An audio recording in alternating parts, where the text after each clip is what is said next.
حدیث پاک ہے العجلۃ من الشیطان، جلدی شیطان کی طرف سے ہے۔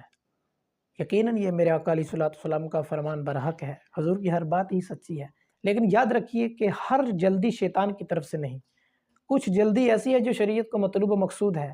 شریعت خود کہتی ہے کہ یہاں پر جلدی کی جائے۔ والدین اگر اولاد جوان ہو جائے تو شریعت تقاضا کرتی ہے کہ ان کا جلدی نکاح کر دو، ان کی شادی کر دو۔ اگر کسی کا قرضہ دینا ہے تو جلدی کرو ادا کرنے میں۔ اگر کوئی بندہ مسلمان فوت ہو گیا تو اس کی تجہیز و تکفین، اس کو دفن کرنے میں جلدی کرو۔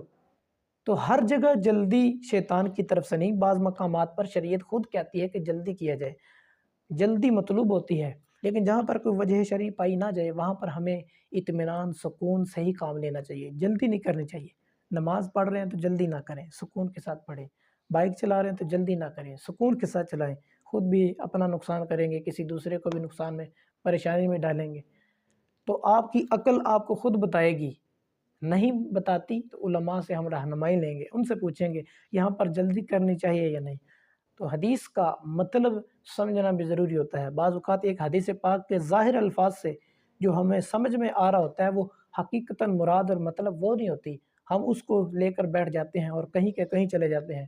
تو اس وجہ سے دین دینداروں سے سمجھے، دین علماء سے سمجھے، پھر ہی یہ سمجھ میں آتا ہے۔ اللہ تعالی ہم سب کو کریم آقا علیہ الصلوۃ والسلام کی حدیث طیبہ کا صحیح معنی سمجھنے کی توفیق عطا فرمائے۔